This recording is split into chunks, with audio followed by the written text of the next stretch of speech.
तो लोकतंत्र के महापर्व की सुंदर तस्वीरें आपने देखी। सुबह से ही मतदान केंद्रों पर लंबी लंबी कतारें, इसके साथ ही हर तरफ से एक ही अपील कि पहले मतदान उसके बाद ही जलपान। इसी विषय पर चर्चा करेंगे। खास मेहमान हमारे साथ जुड़ेंगे। शरद श्रीवास्तव जी स्टेट एडिटर हमारे साथ जुड़ गए हैं। संगीता शर्मा जी प्रवक्ता हैं कांग्रेस पार्टी की, हमारे साथ जुड़ गई हैं। रमेश शर्मा जी वरिष्ठ पत्रकार हैं, राजधानी भोपाल से हमारे साथ जुड़ गए हैं। बहुत बहुत स्वागत है सर आपका। गुंजन चौकसे जी प्रवक्ता हैं भारतीय जनता पार्टी की। आप सभी अतिथियों का बहुत बहुत स्वागत है। सबसे पहले शरद जी आपके पास आना चाहूंगा। जिस तरह से लोकतंत्र का महापर्व एक अलग उत्साह के साथ मनाया जा रहा है, लेकिन पिछले 2 चरणों में मतदान का प्रतिशत गिरा है। उसके बाद भी दोनों ही प्रमुख दल लगातार दावे करते नजर आ रहे हैं कि मतदान का प्रतिशत जैसा भी है उनके पक्ष में है। क्या लगता है आपको, किसके दावों में सच्चाई है? देखिए ईशा, ये तो वक्त बताएगा कि किसके दावे में कितनी सच्चाई है 4 जून को जब वोटों की गिनती होगी। लेकिन हाँ, इतना ज़रूर है कि एक बात आपने बिल्कुल सही कही है कि ये जो वोट प्रतिशत घटा है पहले 2 चरणों में, उसको अपने अपने तरीके से जो पार्टियां हैं वो परिभाषित कर रही हैं। बीजेपी का कहना है कि ये जो वोट प्रतिशत कम हुआ है उसमें जो कांग्रेस के मतदाता हैं, यानी कि जिन मतदाताओं को कांग्रेस को वोट देना था या जिन कार्यकर्ताओं को कांग्रेस को वोट देना था, उन्होंने नहीं दिया, ऐसा उनका दावा है। लेकिन बीजेपी का माफ़ कीजिएगा, कांग्रेस का कहना ये है कि ये जो मत है कम जो हुआ है वो एंटी इनकम्बेंसी का है। अब इसमें कितनी सच्चाई है तो ये तो 4 तारीख को ही पता चलेगा। लेकिन निश्चित ही ये जो एक ख़ास पैनल हमारे साथ इस वक्त में जुड़ा हुआ है उनसे हम जानेंगे और इसकी मीमांसा करने की भी कोशिश करेंगे कि आखिरकार जो वोट प्रतिशत पहले 2 चरणों में जो घटा वो, और अब जबकि तीसरा चरण हो रहा है और महत्वपूर्ण चरण है, तो उसमें क्या होगा। मैं सबसे पहले रमेश शर्मा जी जो वरिष्ठ पत्रकार हैं उनके पास जाना चाह रहा हूँ। सर, मैं आपसे जानना चाहता हूँ कि ये जो आज का मतदान हो रहा है, 3 हाई प्रोफाइल सीटें, पूर्व मुख्यमंत्री शिवराज सिंह चौहान, दिग्विजय सिंह और गुना में ज्योतिरादित्य सिंधिया। मैं चाह रहा हूं कि सर जो 9 सीटें हैं उनमें से इन 3 के समीकरण के बारे में भी आप समझाइए, और जो मत का प्रतिशत घटा है उसके बारे में भी मैं आपकी प्रतिक्रिया चाहता हूं। देखिए शरद जी, मोटे तौर पर जो मत प्रतिशत गिरा है मुझे लगता है वो दोनों पार्टियों का नुकसान है। कांग्रेस का भी नुकसान है और भाजपा का भी नुकसान है। कांग्रेस का कार्यकर्ता जिस तरीके से कांग्रेस के बड़ी संख्या में लोग भाजपा में गए, तो निचले स्तर के कार्यकर्ता में कुछ असमंजस थी, जिसके वजह से जिस उत्साह से वो काम करता था वो नहीं किया। ठीक उसी प्रकार भाजपा के कार्यकर्ता को लग रहा है कि मोदी जी के चेहरे से हम जीत ही रहे हैं तो काहे के लिए मेहनत की जाए। तो भाजपा का कार्यकर्ता ने इस बार का अपेक्षाकृत जो द्वार दस्तक देते थे उसमें उन्होंने कमी की है। जो पन्ना प्रभारी थे उन्होंने व्हाट्सएप ग्रुप बनाया और सूचना भेजी है। तो कुल मिलाकर के मतदान का प्रतिशत दोनों का कम गिरा। अब जिन 8 मध्य प्रदेश की 9 सीटों पर जो मतदान है, मुझे जो लग रहा है मतदान का प्रतिशत अगर सर्वाधिक कहीं हो सकता है अपेक्षाकृत, तो वो विदिशा संसदीय क्षेत्र में हो सकता है और थोड़ा राजगढ़ संसदीय क्षेत्र में भी होगा। ये 2 संसदीय क्षेत्र ऐसे हैं जहां पर जो भी उम्मीदवार लड़ रहे हैं वो बहुत दिलचस्पी से चुनाव लड़ रहे हैं। जैसे दिग्विजय सिंह जी ने पद यात्राएं की हैं, शिवराज सिंह चौहान ने बहुत समय विदिशा के लिए दिया है।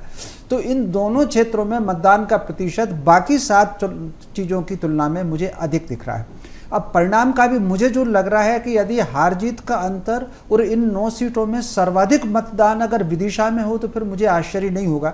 विदिशा के बजाय और कहीं अगर सर्वाधिक मतदान इन 9 सीटों में होगा तो फिर मुझे आश्चर्य होगा। मेरा आकलन विदिशा में ही सर्वाधिक मतदान होगा और बहुत संभव है कि हार जीत का अंतर इन 9 सीटों में, विदिशा में भी हार जीत का अंतर, सर्वाधिक हार जीत का अंतर होगा, ऐसा मुझे अनुमान दिखता है। 9 सीटों में जो मुझे लग रहा है कि 9 में से लगभग 6 सीटों का लगभग दिख रहा है कि कौन उसमें आगे है। 3 सीट पर थोड़ा संघर्ष बहुत स्पष्ट दिख रहा है। जिन 2 सीटों पर संघर्ष है वो उसमें से आप राजगढ़ को सीट समझ लें, उसमें एक मुरैना की सीट समझ लें।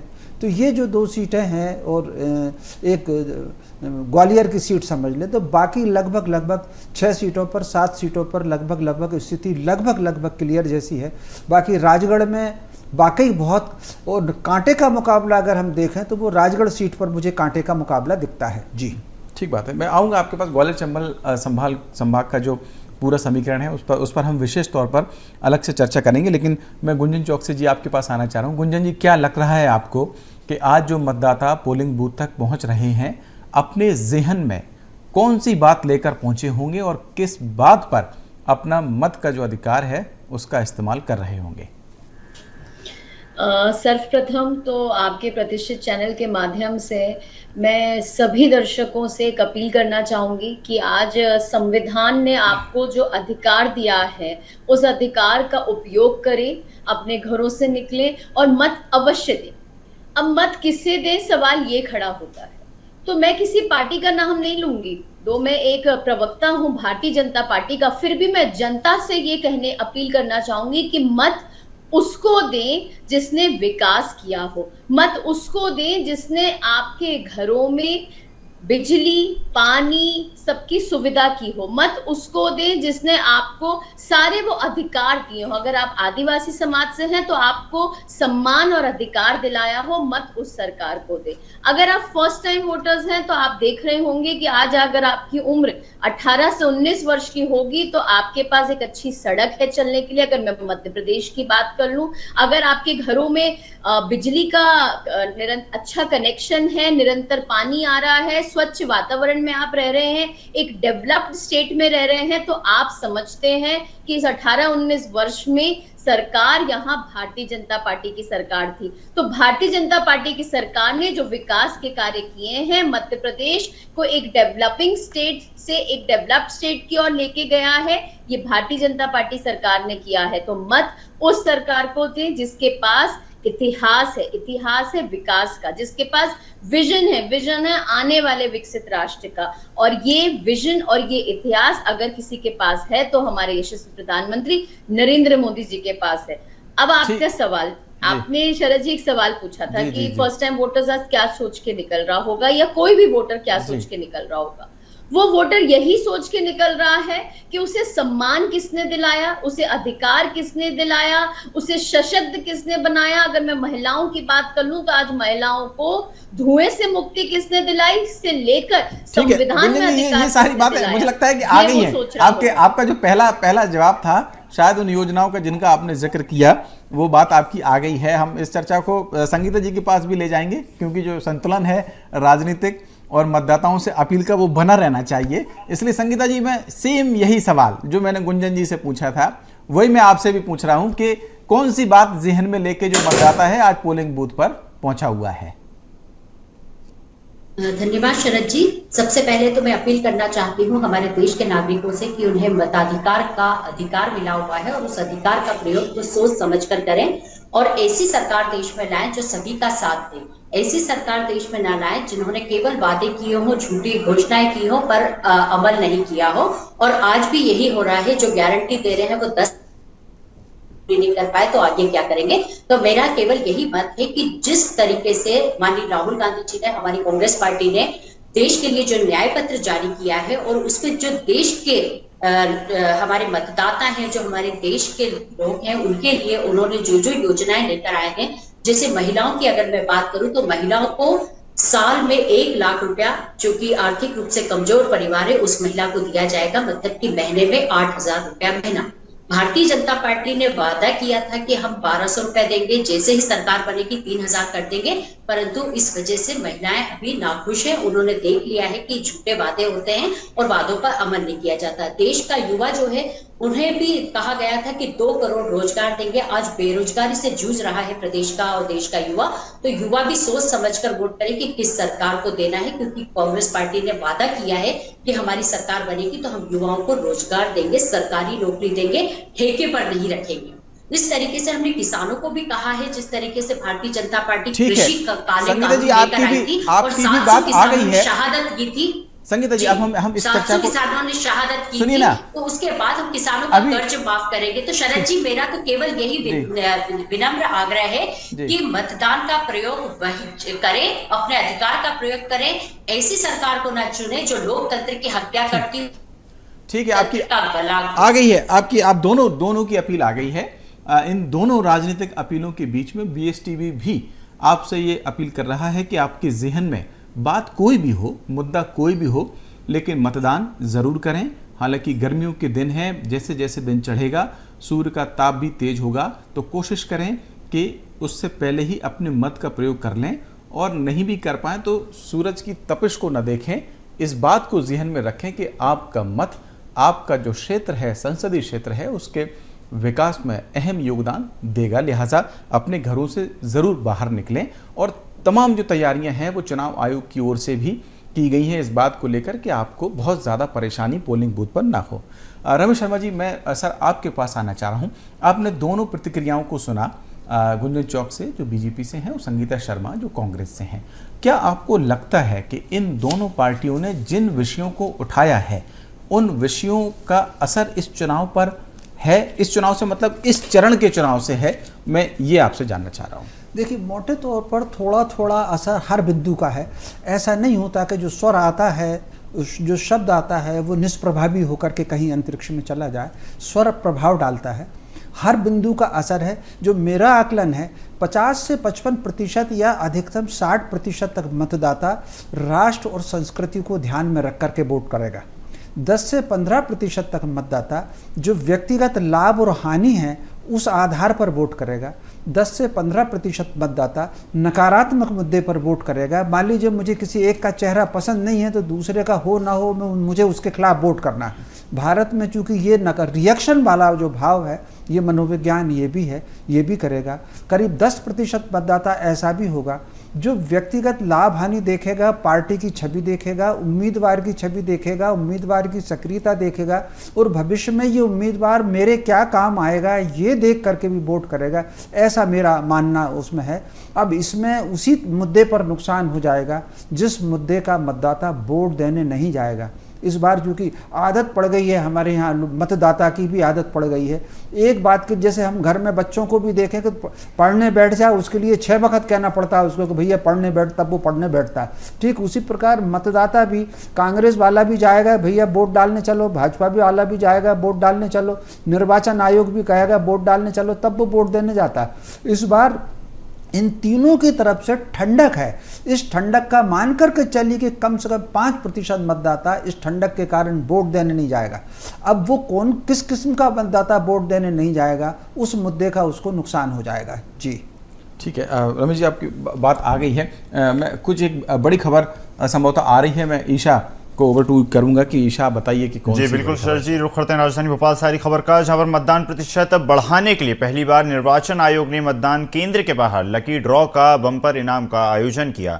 भोपाल के 4 मिनी मतदान केंद्र के बाहर तमाम लकी ड्रॉ के नाम की सामग्री रखी गई है। इसके साथ ही एडीएम और एडीजी ने किया है मतदान। कहा लोगों को मतदान करने जरूर आना चाहिए। बीएसटीवी से चर्चा करते हुए उन्होंने कहा कि निर्वाचन आयोग द्वारा नई पहल की गई है लकी ड्रॉ, जो बहुत अच्छी पहल है।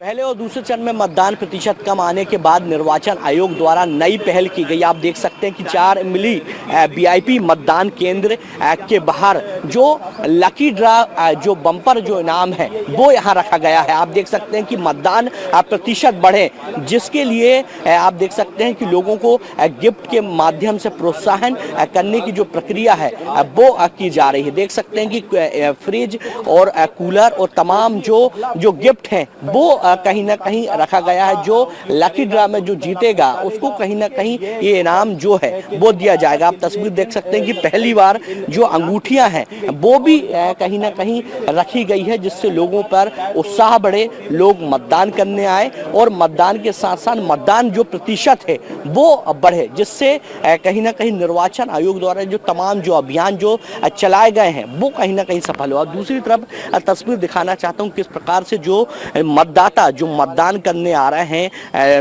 मतदान केंद्र पर वो लकी ड्रा बॉक्स पर भी जो पर्ची है वो डाल रहे हैं और उसके बाद ये लकी ड्रा जब खुलेगा तो मतदाताओं को प्रोत्साहन के लिए ये जो गिफ्ट है वो भी दिए जाएंगे। कैमरामैन आकाश के साथ विवेक राणा, बीएसटीवी भोपाल।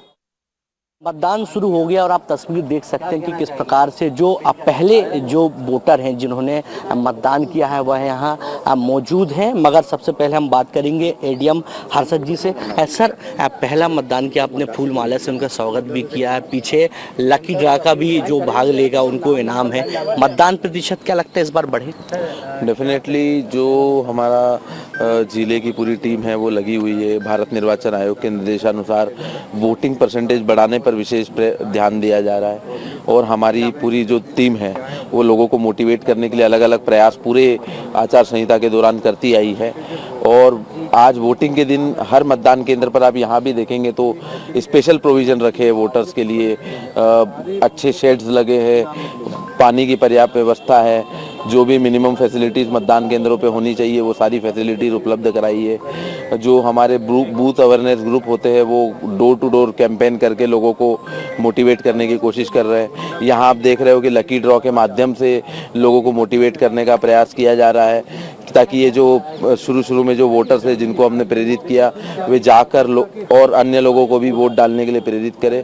और पूरा जिला प्रशासन का एवं भारत निर्वाचन आयोग का पूरा प्रयास है कि अधिक से अधिक मतदान इस बार हो। ठीक है, आपने सबसे पहले मतदान किया, आप दिखाइए कि मतदान आप देख रहे हैं कि सबसे पहले किया और निर्वाचन आयोग के तमाम अधिकारी पदाधिकारी द्वारा उनका फूल माला से स्वागत किया। उनसे ही बात करते हैं। सबसे पहले मतदान किया है, स्वागत भी हुआ, कैसा लग रहा है? बहुत अच्छा फील हो रहा है जी, और ज़्यादा से ज़्यादा मतलब डालने के लिए मतलब लोगों को मतलब भेजा जा रहा है। तो आप तस्वीर देख रहे हैं कि निर्वाचन आयोग द्वारा कोशिश की गई है कि इस बार मतदान ज़्यादा से ज़्यादा हो, जिसके लिए लोगों को प्रोत्साहित भी किया गया। आप तस्वीर देख सकते हैं कि किस प्रकार से राजधानी भोपाल में 4 इमली मतदान केंद्र पर जो लकी ड्रा जो जीतेगा उसको बम्पर जो प्राइज़ है वो दिया जाएगा। सभी प्रकार के जो गिफ्ट हैं वो यहाँ रखे गए हैं। बात की जाए कूलर की, बात की जाए फ्रिज की, बात की जाए और तमाम जो गिफ्ट हैं वो यहाँ रखे गए हैं। और आप तस्वीर देख सकते हैं कि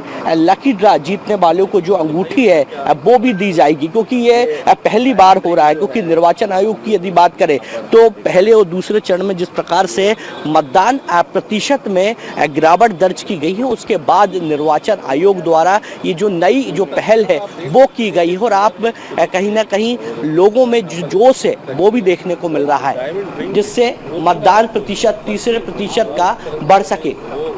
कैमरामैन आकाश के साथ विवेक राणा, BSTV भोपाल। तो लोकतंत्र के महापर्व की सुंदर तस्वीरें आपने देखी, किस तरह से सराहनीय पहल मतदान केंद्रों पर देखी जा सकती है। और इसी बीच किन्नर सुरैया मतदान करने पहुंची, जिनसे सहयोगी मनोज राठौर ने बातचीत की। आइए सुनिए। लोकतंत्र के पर्व की सबसे खूबसूरत तस्वीर में दिखाऊंगा और आप देखेंगे कि किन्नर समाज के लोगों ने यहां पर वोट डाला है। सुरैया जी भी हमारे साथ मौजूद हैं जो कि प्रमुख हैं। सबसे पहले वोट अपने साथियों के साथ मंगलवारा बूथ पर उन्होंने डाला था और इसके बाद जो है एक मैसेज देने की कोशिश की गई है कि वोटिंग परसेंटेज जो है 2 चरण हो चुके हैं जो कि कम वोटिंग परसेंटेज रहा, लेकिन तीसरे चरण में 9 लोकसभा सीट पे सबसे ज़्यादा वोटिंग परसेंटेज रहा है। ये कोशिश इस समाज की। हमारे साथ सुरैया जी मौजूद हैं, उन्हीं से बात करेंगे। आपने सबसे पहले वोट डाला, आपको कुछ प्रशासन ने दिया भी, पहले वो दिखाई। हाँ, पहले तो मुझे ये दिया है और वो टोकन दिया तो उसके अंदर डाला है कल 10 बजे के बाद में जो भी तुम्हारा निकलेगा ले जाना। अच्छा, क्या मैसेज देना चाहेंगे? क्योंकि वोटिंग परसेंटेज इस बार देखा जा रहा है 2019 की तुलना में 2 चरण हो चुके, तीसरे चरण में 9 लोकसभा सीट से चुनाव होना है। वोटिंग परसेंटेज लगातार कम है, हालांकि कोशिश है इस बार भी चुनाव आयोग की, सियासी दलों की। आपके द्वारा क्या मैसेज दिया जाएगा? देखिए, पहले तो ऐसा है कितनों को ऐसा में वोटर लिस्ट में से नाम काट दिए गए हैं, बहुत सौ के नहीं आए। हमारे किन्नरों के कितनों के नाम नहीं आए हैं ऐसा में करीबन 101 आए हैं। और जिसके नहीं आए उनको अपना नाम जुड़वाना चाहिए, पोलिंग बूथ के ऊपर जाना चाहिए, पर्ची नहीं आई तो वहाँ से निकाल के ऐसा में मतदान करना चाहिए, अपना वोट डालना चाहिए, है ना, वोट ज़रूरी है डालना। अच्छा, एक सवाल ये भी है कि कई सीट पर हमने देखा था कि आपके समाज से भी जो है लोग चुन के आते थे, इस बार नज़र नहीं आए, यानी भाग नहीं लिया इस राजनीतिक भागीदारी में। देखो, इस वक्त तो चुनाव लड़ना ऐसा है, मैं तो कहती हूँ किसी को किन्नर समाज को खड़ा ही नहीं होना चाहिए। हमारे जब तक मोदी जी हैं, हाँ, बहुत अच्छा काम कर रहे हैं मोदी जी हमारे, और जब तक हमारे मोदी जी हैं और हमेशा जनता पार्टी रहे, मैं तो ये जानती हूँ जब तक दुनिया रहे, बहुत अच्छा काम कर रहे हैं। एक सवाल और ले लेता हूँ मैं यहाँ से। किस तरीके के मुद्दे इस बार आप देखते हैं लोकसभा सीट पे, कितना विकास हो पाया है? जी, विकास तो बहुत हुआ है, गुंडाराज खत्म हुआ है और हमारे किन्नरों के बारे में बहुत सोचा। हमारे किन्नरों की जैसी परंपरा चली आ रही है, जिसे हम लोग सदियों से मांग रहे हैं, ऐसे ही मांगे खाएं और हम लोग खुश रहें। और जो मेरे देश के वासी हैं, भोपाल शहर के वासी, उनसे सबसे मेरा अनुरोध है कि आप वोट करें, अपना वोट पहले करें, भोपाल को नंबर 1 बनाएं और जितने हमारे भोपाल के जो बेरोजगारी है, मोदी जी से मेरी बस एक ही मांग और एक ही अपील है कि मेरे जो भोपाल की जनता है, जो लड़के लोग पढ़े लिखे हैं, लड़कियां पढ़ी लिखी हैं, उनको ज़्यादा से ज़्यादा नौकरी दें और जो मेरे भोपाल शहर की जनता है उनको खुशहाल बनाएं, गरीबी दूर करें। बिल्कुल, यहाँ पे एक मैसेज भी देने की कोशिश की जा रही है। कुछ किन्नर समाज से हमारे साथ और लोग हैं, क्या मैसेज देना चाहेंगे आप लोग को कि आपकी बड़ी मान्यता है समाज के अंदर, हर समाज में? नहीं, हमारी मान्यता है, क्योंकि आप लोग हमें प्यार देते हैं तो हमारी मान्यता है और हमें बहुत अच्छा लगा कि हमको भी वोट देने का हक है। अब हम भी वोट दे सकते हैं। 377 के बाद हम लोग को भी वोट देने का हक हुआ है। तो मैं तो ये कहूँगी कि बहुत अच्छा काम हो रहा है भोपाल में ही नहीं, पूरे इंडिया में बहुत अच्छा काम हो रहा है। रिप्रेजेंट कर रहे हैं हमारे मोदी जी इंडिया को, और अब देखो कि हमारे इंडिया से चांद तक पहुँच गए। तो ऐसे चाहते कि हमारे जो पेट के देने वाले जजमान वो सब ऊपर ऐसी तरक्की करे, आगे बढ़े। और हमारे मोदी जी, बस ये बोलूँगी कि जो हमारे भोपाल के और मध्य प्रदेश के, इंडिया के जो युवा है, आज के युवा है, उन लोग को अच्छे से अच्छी नौकरी मिले, अच्छे से अच्छा। जैसे कि अभी हमने देखा है कि ना चाइना के भी बहुत सारे प्रोडक्ट्स बंद करवा दिए मोदी जी ने, क्योंकि हमारे इंडिया में वो सारी चीज़ें बननी चाहिए। और आगे से आगे हमारे इंडिया के जितने भी अभी जो यंगस्टर है उनको अच्छे से अच्छी नौकरी मिलनी चाहिए। तो मैं तो यही कहूँगी कि ऐसे ही हमारे मोदी जी हमारे इंडिया को रिप्रेजेंट करें। एक टाइम पे ऐसा था कि शनाती कार्ड किसी के पास नहीं हुआ करता था, मतलब हमारे कम्युनिटी में। आज हमारे कम्युनिटी में शनाती कार्ड्स, पासपोर्ट, वीज़ा सब चीज़ मिलने लगी है। और मैं यही बोलना चाहूँगी कि घर घर मोदी। बिल्कुल, लेकिन एक मैसेज और लेना चाहूँगा जो प्रमुख हैं सुरैया जी। सुरैया जी, आपने कई बच्चियों को भी पाला, हम लोग कई स्टोरी भी कर चुके हैं। जी जी। क्या मैसेज एक बार समाज को देना चाहेंगे? वोटिंग को लेकर तो दिया, लेकिन लड़कियों को लेकर भी कई तरीके की भ्रांतियाँ हैं समाज में। अभी भी जागरूकता अभियान चलाती है सरकार, लेकिन आपके द्वारा, क्योंकि आपने उसको करीब से देखा है। हाँ, को नहीं, देखिए जितना करीब से हम जानते हैं जनता को, उतना कोई नहीं जानता। हमारा राज जाना जनता के पास ही है। हम हर एक घर के अंदर जाते हैं, हर जाति में जाते हैं, उनका सुख दुख हम देखते हैं, किस मुसीबत में है, किस परिवार के अंदर कौन कैसा पल्ला है, बच्चे कौन कैसा है। नेता लोग तो जाते ही हैं, लेकिन तो मतदान को लोकतंत्र का महापर्व क्यों कहा जाता है, इन तस्वीरों के माध्यम से समझा जा सकता है। एक बार फिर चर्चा की शुरुआत करते हैं। शरद जी, लगातार चर्चाएं बनी हुई हैं, लगातार मतदान केंद्रों पर सराहनीय पहल देखी जा रही हैं, हर तरफ से अपीलें की जा रही हैं, हर तरफ से वोटर को मोटिवेट किया जा रहा है, लेकिन तब भी चिंता वही की वही है, बढ़ती गर्मी और वोटर का ठंडा रवैया। बिल्कुल ठीक कहा है ईशा आपने कि बढ़ती गर्मी और ठंडा रवैया जो पिछले 2 चल रहे हैं उनको देखकर तो कह सकते हैं। हालांकि आज क्या होगा ये तो जब शाम को अंतिम नतीजे आएंगे परसेंटेज के तब पता चलेगा, लेकिन निश्चित तौर पर विवेक और फिर मनोज, हमारे दोनों सहयोगियों ने जो तस्वीरें दिखाई हैं और जो कोशिशें चुनाव आयोग की ओर से की गई हैं और समाजों, अलग अलग समाज की ओर से जो पहल की जा रही हैं, निश्चित तौर पर बहुत अच्छी तस्वीरें हैं लोकतंत्र को मजबूत करने के लिए। इन तस्वीरों को देखकर कम से कम ये उम्मीद ज़रूर की जानी चाहिए कि जो मतदाता हैं वो घरों से बाहर निकलेंगे और अपने मताधिकार का इस्तेमाल करेंगे। चल खैर, ये एक वोट प्रतिशत का विषय जो है जिस पर हम लगातार चर्चा कर रहे हैं, लेकिन इन सब के बीच में जो एक बात निकल के सामने आई है, मनोज ने भी एक लंबी जो चर्चा है थर्ड जेंडर के जो मेंबर्स हैं उनके साथ में की, एक मोदी फैक्टर जो है वो बहुत कॉमन उन सब के बीच में रहा। ये एक महत्वपूर्ण विषय, मुझे लगता है कि इस पर भी कुछ चर्चा होनी चाहिए। गुंजन जी, मैं आपके पास आना चाह रहा हूँ। क्या आपको लग रहा है कि ये जो पूरा चुनाव है, मैं सिर्फ 2 या 3 चरणों की बात ना करूँ, पूरे चुनाव की बात करूँ, क्या लग रहा है कि पूरा मोदी जी के इर्द गिर्द ही घूम रहा है? देखिए शरद जी, आपने जिस तरह सुना और हम सब ने सुना, ये जनता जनार्दन की जो बात है, आज वो जनता जनार्दन की आवाज में मोदी जी है। और वो ऐसा नहीं है, वो किसी ने फोर्स नहीं किया है उन्होंने ये कहने को। कांग्रेस वाले जो हमेशा एक गुणगान गाते रहते हैं कि कांग्रेस ने काम किया है, तो फिर जनता के मुंह में या जनता के मुख पे कांग्रेस का नाम क्यों नहीं है? जनता के मुख पे अगर नाम है तो वो मोदी सरकार का है। और वो क्यों है, उसके पीछे मैं आपको आधार बता रही हूँ। मोदी सरकार के पास 10 वर्षों का इतिहास है। हर वर्ग के लिए काम करना। जिस तरह अभी हमने सुना किन्नर समाज के लिए भी मोदी सरकार ने सोचा समझा और काम किया है, स्टेप्स उठाए हैं, दिशा निर्देश दिए हैं और उनके विकास के लिए, उनके भलाई के लिए काम किए गए हैं। अगर मैं महिला सशक्तिकरण का काम बात करूं तो महिलाओं को सशक्त करने के लिए स्टेप्स उठाए हैं। आदिवासी समाज को कांग्रेस के राज में सिर्फ रोटी कपड़ा और मकान की बात होती थी, लेकिन मोदी सरकार में आदिवासी समाज को अधिकार और सम्मान की बात की गई है। जिस तरह हम गौरव दिवस बनाते हैं, जिस तरह हम स्मारकों के नाम आदिवासियों के नाम पर रखने लगे, जिस तरह हमने संविधान के सर्वोच्च पद पर एक आदिवासी महिला को, श्रीमती द्रौपदी मुर्मू जी को प्रेसिडेंट के तौर पर बैठाया है। ये मोदी सरकार का जो मैजिक आप कह रहे हैं शरद जी, जो जनता कह रही है, ये वो मैजिक की मैं बात कर रही हूँ। अगर हम बात करें युवाओं की, तो युवाओं की बेहतरी के लिए कितने स्टेप्स उठे हैं। अगर मैं बात करूं ओवरऑल डेवलपमेंट की भारत की, तो जो भारत की अर्थव्यवस्था 11वें नंबर पर थी, उसे मात्र 10 वर्षों में अगर 5वें नंबर पे लाने वाला कौन थे? आपको जवाब देना होगा, जनता को जवाब देना होगा। जो जनता दे रही है वो मोदी जी थे।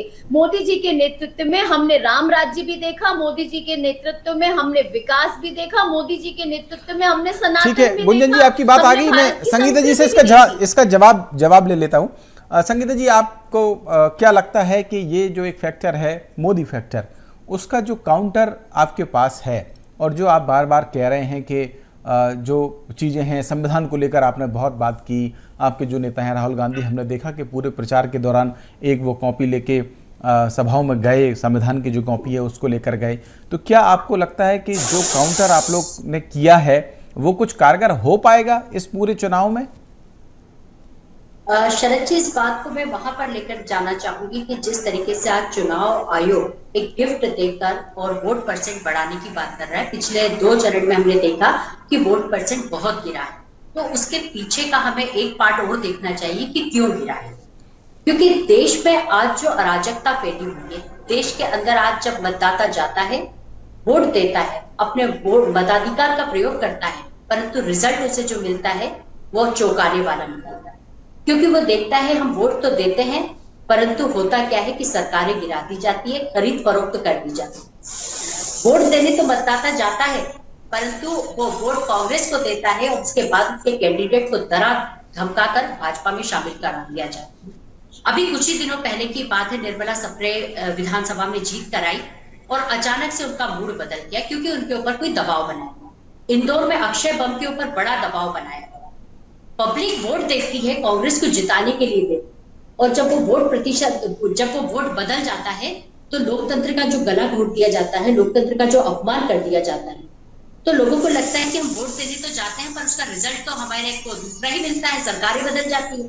इसके अलावा जब पब्लिक वोट देने के लिए जाती है तो कई जगहों पर ईवीएम की खराबी, ईवीएम की गड़बड़ी, और ईवीएम पर कांग्रेस का वोट दबाते हैं, भाजपा का वोट दबाते हैं तो कांग्रेस जाता है। तो इस तरीके से जो गड़बड़ियां देखने को पब्लिक को मिली है, तो उनका रुझान कम हुआ है, उनकी इच्छा शक्ति कम हुई है कि हम जब जाते किसी को जिताने के लिए है और पलट जाता है। क्योंकि जब 2018 में हमारी कांग्रेस की सरकार बनी थी और उसके बाद 2023 में हमारी कांग्रेस की सरकार 130-135 सीटें लेकर आने वाली थी, और जब हमने जनता से बात की तो जनता ने, ठीक है संगीता जी, आपकी बात आ गई है, आपकी बात आ गई है। एक महत्वपूर्ण जानकारी अपने दर्शकों तक देना है। ईशा उस जानकारी को पहुंचाएंगे जो वोटिंग का प्रतिशत है। मैं आऊंगा आपके पास, अभी हमारे पास समय है काफी, ये महत्वपूर्ण जानकारी है, सिर्फ ये जानकारी अपने दर्शकों तक पहुंचा दूं वोटिंग प्रतिशत का, फिर मैं आपके पास आऊंगा। रुख करते हैं चर्चा की। जी शरद जी। बिल्कुल, देखिए ये जो वोटिंग का प्रतिशत है वो हमने अपने दर्शकों तक पहुंचाया है। संगीता जी, शायद आपकी कुछ बात रह गई थी, मैं चाहूंगा कि आप संक्षिप्त में उसको खत्म करें, फिर मैं रमेश शर्मा जी के पास जाना चाह रहा हूं। जी संगीता जी, ओवर टू यू। जी, मैंने शरद जी यही कहा था कि क्यों वोट प्रतिशत कम हो रहा है, क्योंकि इतनी सारी लोकतंत्र के अंदर जो हो रहा है उसको लेकर हो रहा है। दूसरा मैं बताना चाह रही थी कि भाजपा प्रवक्ता बता रही थी कि मोदी जी के नेतृत्व में हो रहा है, तो मैं ये भाजपा प्रवक्ता को भी बता देना चाहती हूँ कि ये वही नरेंद्र मोदी जी हैं जिनके नेतृत्व में 700 किसानों ने शहादत की कृषि कानून वापस करने के लिए। तब मोदी जी के मुंह से एक शब्द नहीं निकला था। ये वही नरेंद्र मोदी जी का नेतृत्व है जब मणिपुर में बेटियों को नग्न अवस्था में घुमाया गया था और उनके वीडियो वायरल हुए थे। ये इन्हीं के नेतृत्व में हुए हैं देश के अंदर जो जातिगत हिंसा चल रही है। कि वही नरेंद्र ठीक है, मोदी जी ठीक है। जिनके संगीता जी, नेतृत्व आ गई है में आपकी युवाओं बात। को रोजगार नहीं मिला, और आपकी ये बात आ वही गई है। नरेंद्र मोदी जी जिनमें पहलवान बेटियों को न्याय संगीता नहीं जी मिला। प्लीज, अभी हमारे पास देश में समय जो है, आज मैं आऊंगा, मैं आपके पास आऊंगा। रमेश शर्मा जी, मैं आपके पास आना चाह रहा हूं। सर, आपको क्या लगता है कि एक तरफ वो बात जो गुंजन चौकसी जी कह रही थी कि मोदी जी के जो काम है, जिन बातों को लेकर जनता के बीच में वो गए हैं, उसका प्रभाव है, वहीं संगीता जी उसका जो काउंटर कर रही हैं, वो जिन मुद्दों को उठा रही हैं, चाहे वो किसानों की बात करें या फिर उनके प्रत्याशियों को अपने पार्टी में मिला लेने की बात करें, क्या आपको लगता है कि ये फैक्टर अभी भी कारगर हो रहे होंगे या ये बात जो है पुरानी हो चुकी? क्योंकि अब सरकार करने वाली बात तो बहुत, तब तो बाई इलेक्शन भी हो गया, एक और इलेक्शन हो गया। अभी भी क्या लगता है कि कांग्रेस का उन विषयों को लेकर जनता के बीच में जाना क्या एक सही रणनीति है? देखिए, मोटे तौर पर कहीं ना कहीं कांग्रेस को अपनी रणनीति पर पुनर्विचार तो करना चाहिए। ये मैंने कई बार भी कहा है।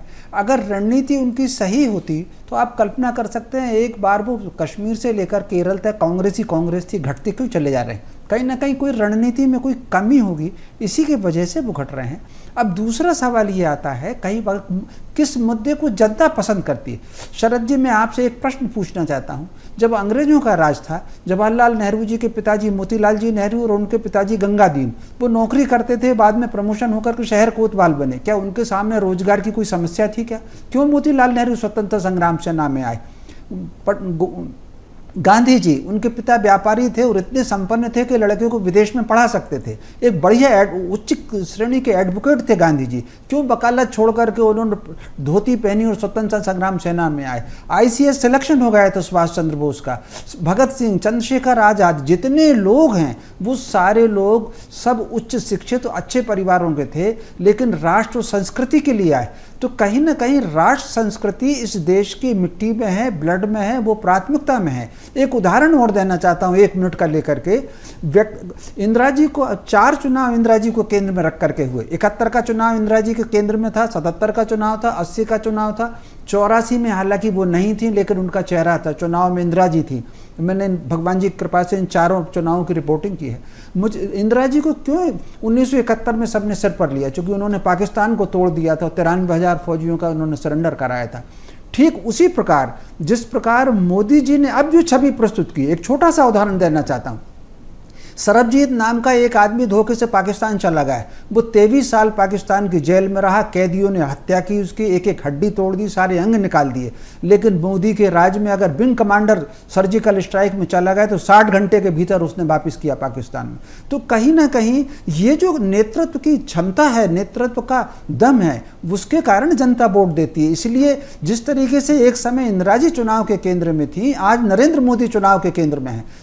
14 में भी उन्हीं की इमेज थी, 19 में भी उन्हीं की इमेज थी, 24 में भी उन्हीं की इमेज है। इसमें इस बार चूंकि वही उनको वोट कम मिलेगा जो मतदान करने नहीं गया, और इसमें मुझे तीनों की गलती दिखती है, कांग्रेस की भी है, भाजपा की भी है और चुनाव आयोग की भी है। जितना ये जो ऑफिशियल जितना प्रचार हो रहा है, सोशल मीडिया पर जितना प्रचार हो रहा है, टीवी पर जितना प्रचार हो रहा है वोट देने का, उतना प्रचार मैदान में नहीं है। सारा कुछ कागज तैयार करने पर इसका ज़्यादा जोर है, वो मतदान का प्रतिशत है। कुल मिलाकर के परिणाम चाहे कुछ भी हो, कुछ लोग मोदी के समर्थन में वोट करेंगे तो कुछ लोग मोदी के खिलाफ भी वोट करेंगे। तो कुल मिलाकर के इस वक्त मतदान के केंद्र में लगभग 60% मतदाता या तो मोदी के समर्थन में वोट करेंगे या मोदी के विरोध में वोट करेंगे। मोदी है इस वक्त चुनाव के केंद्र में। जी ठीक कह रहे हैं आप, वो केंद्र में है और उसका काउंटर क्या हो, इस पर शायद कांग्रेस को अपनी रणनीति को बनाने या उसको नए सिरे से तैयार करने, अब तो खैर चुनाव ही चल रहा है तो इस पर शायद और ज़्यादा चर्चा करने का कोई औचित्य नहीं है।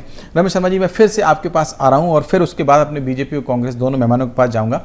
मैं सीट वाइज थोड़ा सा चर्चा करना चाहता हूं, खासतौर से ग्वालियर चंबल संभाग की, क्योंकि इस बार वहाँ की जो 4 सीटें हैं उनमें से जो महत्वपूर्ण चुनाव, जो कांटे की टक्कर आपने की है, कही जिस बात पर हाई प्रोफाइल सीट सिंधिया की अपन हम कह सकते हैं, उस पर बाद में चर्चा करेंगे। लेकिन मैं सबसे पहले आपसे मुरैना की बात करना चाह रहा हूँ। मुरैना की बात इसलिए भी करना चाह रहा हूँ क्योंकि संगीता जी ने जो एक विषय उठाया था कि उनके जो नेता हैं या उनके जो प्रत्याशी हैं उनको आप कभी सरेंडर करा देते हैं बीजेपी वाले या कभी अपनी पार्टी में शामिल कर लेते हैं।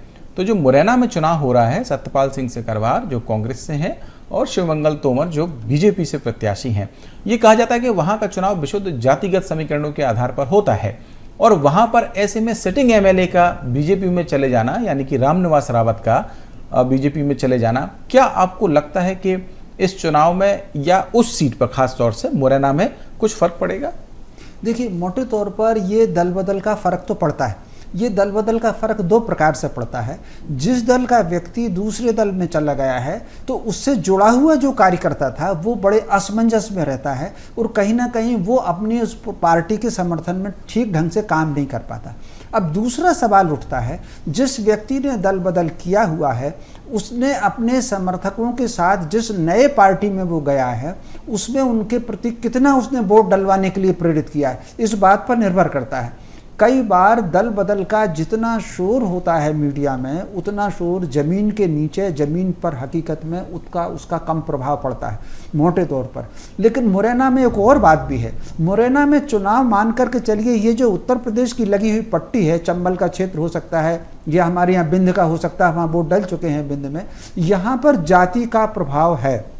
बिंद में थोड़ा कम है लेकिन जाति का प्रभाव है, चंबल में थोड़ा ज़्यादा है लेकिन जाति का प्रभाव है। तो वहाँ कहीं ना कहीं दोनों ही पार्टियों ने विशेषकर जाति पर बहुत ज़्यादा जोर दिया है। अब ये जाति का जोर कितना सकारात्मक करता है, कितना नकारात्मक करता है, यदि इसमें कोई शक नहीं कि मुरैना का इस बार का जो मतदान है वो थोड़ा कई प्रश्न चिन्ह लगाता है। वहाँ पर क्या परिणाम होगा ये कहा नहीं जा सकता, लेकिन मान करके चलिए कि मेरी दृष्टि में 20 से 25% वोट वहाँ नकारात्मक डलेगा। केवल विरोध के लिए, मान लीजिए मुझे आपका विरोध करना है, आपको मेरा विरोध करना है, तो वोट 20 से 25% नकारात्मक वोट डलेगा जो परिणाम को प्रभावित करेगा। अब वहाँ का परिणाम यथावत रहता है कि बदलता रहता है वो इस पर निर्भर करेगा।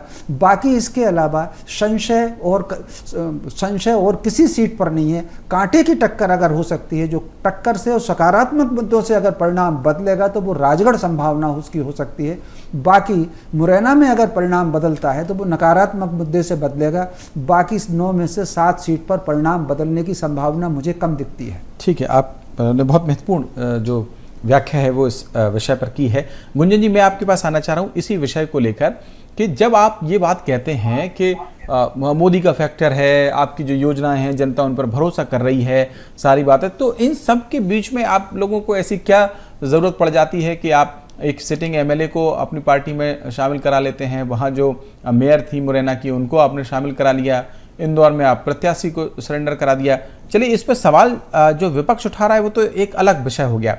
खुद आपकी जो नेता हैं सुमित्रा ताई, उन्होंने तक कह दिया कि इसकी ज़रूरत नहीं थी।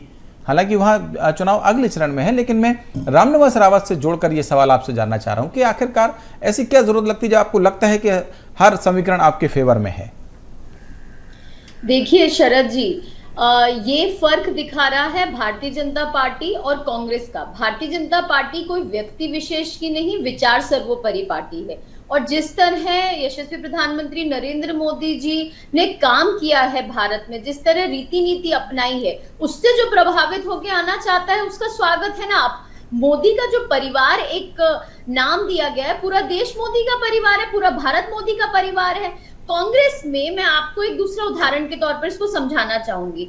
अगर मैं छिंदवाड़ा की बात कर लेते हैं, छिंदवाड़ा में 45 वर्षों से क्यों सिर्फ एक ही नाम लिया गया है कांग्रेस के द्वारा? कमलनाथ जी की पत्नी, कमलनाथ जी के बेटे। क्या कांग्रेस में किसी और कार्यकर्ता ने उस क्षेत्र के लिए काम नहीं किया? या पूरे कांग्रेस ने सिर्फ वो 3 ही ऐसे नाम है कमलनाथ जी के परिवार के जिन्होंने छिंदवाड़ा के विकास के लिए सोचा है या काम किया है, और कोई व्यक्ति नहीं है? ये फर्क है। जिस तरह कार्यकर्ता वहां से टूट रहा है, अपमानित हो रहा है, जिस तरह परिवारवाद हावी हो रहा है उस पार्टी में, ये वजह है कि आज कांग्रेस का वजूद नहीं बचा है, ये वजह है आज कांग्रेस का अस्तित्व नहीं बचा है।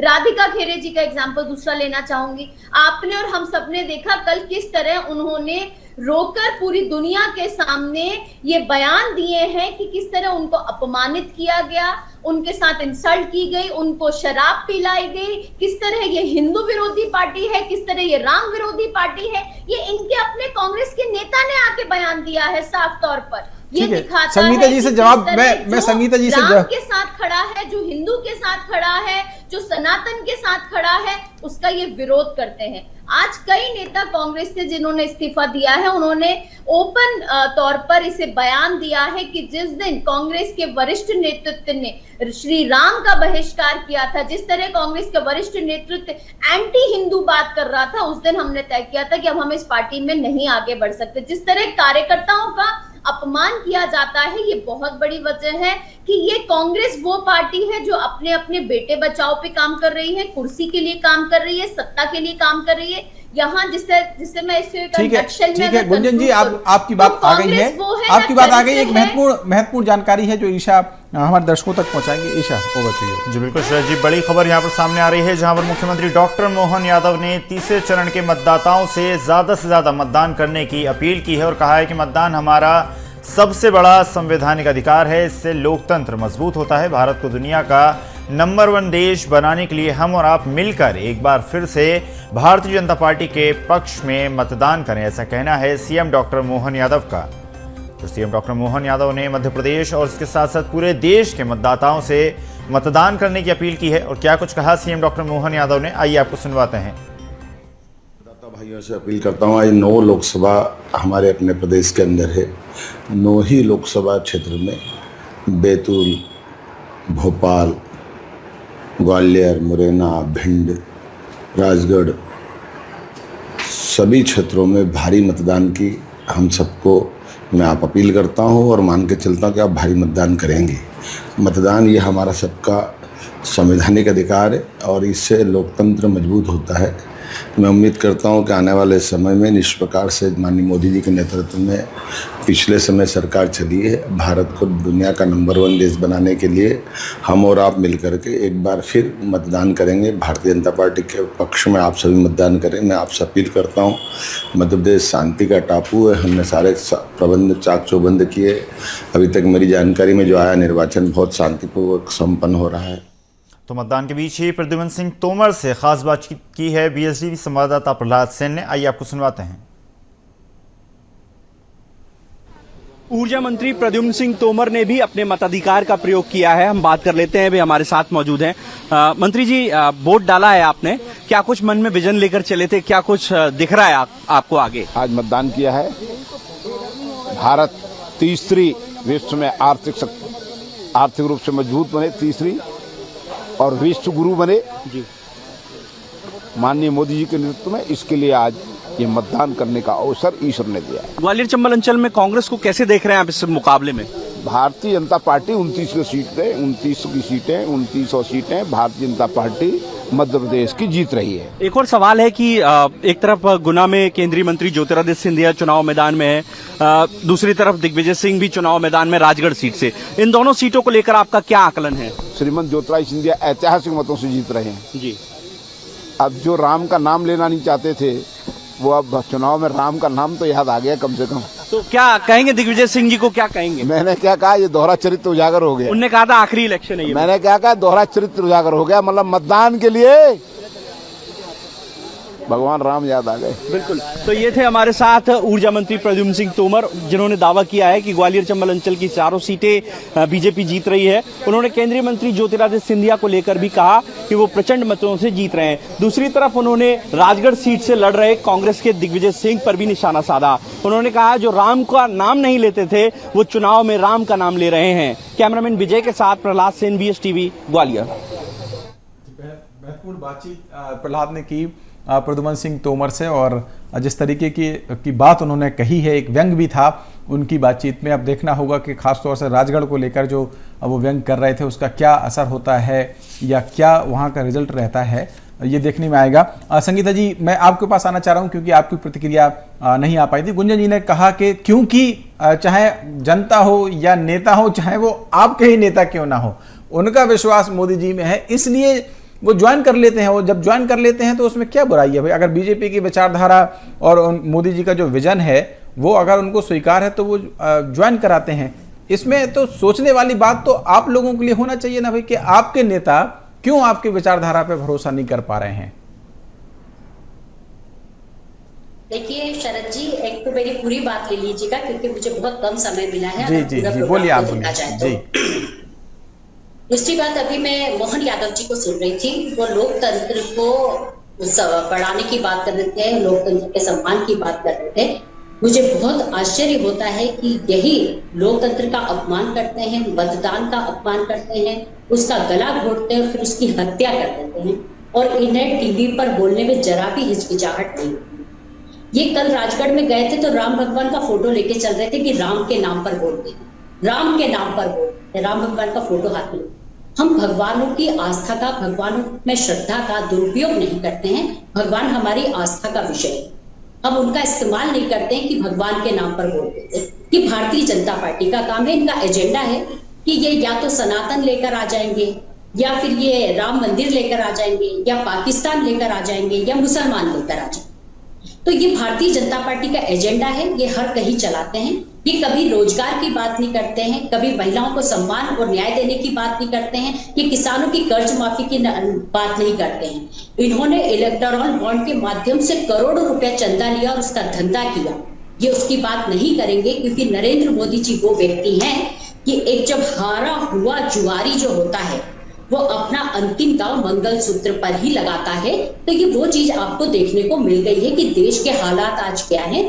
देश के अंदर जो आज अराजकता फैली हुई है, देश के अंदर आज जो प्रधानमंत्री जी बड़े बड़े मंचों से झूठ बोलते हैं, स्तरहीन बातें करते हैं, और वो वोट राम के नाम पर मांगते हैं। भगवान राम, यदि सुप्रीम कोर्ट, हमारी सरकार होती कांग्रेस की, और सुप्रीम कोर्ट यदि निर्णय देता कि राम मंदिर अयोध्या का बनाना है, तो वो हमारी सरकार भी बनाती, क्योंकि सुप्रीम कोर्ट का आदेश था। ये नरेंद्र मोदी जी ने नहीं बनवाया है, ये देश की जनता समझ ले।